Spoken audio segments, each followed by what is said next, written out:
Let's break down something really interesting from economics, society, and how all of this ties into your financial freedom, especially when the odds seem stacked against you.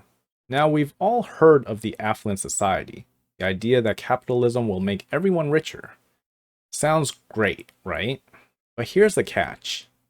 While we're living in an era of wealth, affluence comes with serious downsides.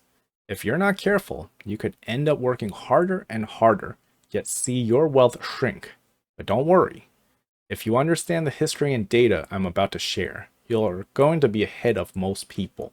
Back in the mid 20th century, economist John Kenneth Galbraith pointed out that capitalism creates far more goods and services than people actually need. While that might sound great on paper, but here's the twist. Businesses have to keep selling, so they push you to consume more through ads, trends, and the famous fear of missing out, which leads to overconsumption, buying things you don't actually need with money you don't actually have. And the worst part of it? While many people could actually benefit from these goods, they can't afford them.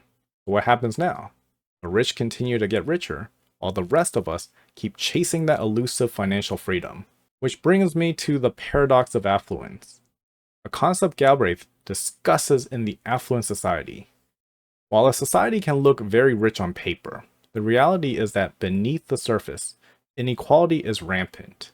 It's not just about having money, it's about how money circulates, who benefits from it, and how the system works in ways that benefits only certain people.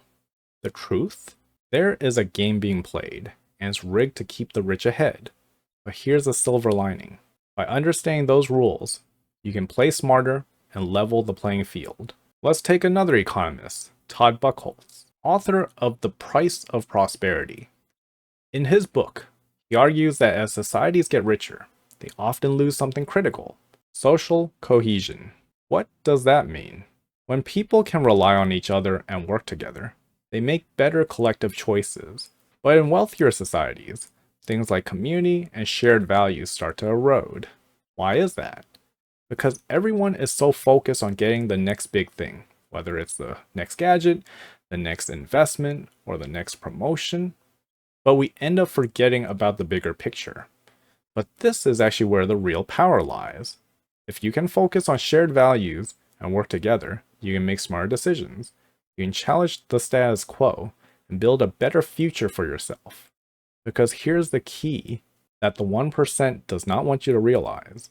They don't want you to see just how easy it is to build wealth once you actually understand how the system really works.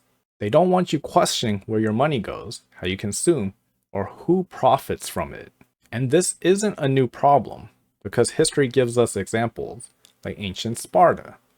The Spartans were known for their military might, but as they became richer, thanks to conquest, slave labor, and the spoils of war, they began to face serious challenges. One issue? Wealth became concentrated in the hands of the small elite. Over time, this created massive inequality. The lower classes, dependent on the helots for labor, suffered. Meanwhile, the elite struggled to maintain cohesion as the balance between wealth, population, and social stability started to break down. Sparta's downfall wasn't just about military defeat. Some historians argued that it was the wealth gap and the resulting societal imbalances that caused their collapse. The elite lost focus on maintaining a balanced, unified society, and as the wealthy elite grew more powerful, they became less invested in the survival of the state as a whole. You can see similar things happening today in places like the US and in Japan, where wealth disparity is creating social divides. In the US, for example, political division and misinformation are only making things worse. People are so focused on the next controversy or hot take that they forget to build a system that benefits everyone. And guess who profits from this? The 1%. The system is structured where the 1% becomes richer the more division there is. Here's where you get the advantage. Understanding these dynamics is actually very empowering. You don't have to fall into the trap of chasing the next paycheck, the next promotion, or the next crypto investment. Instead, take a step back and look at the bigger picture. Learn how the system works, and then use that knowledge to build your own financial freedom. The 1% don't want you to know this, because if you did, you'd start making smarter, more informed choices with your money. You'd start seeing how the game is played, and you'd stop being a pawn in that game, and you start playing your own.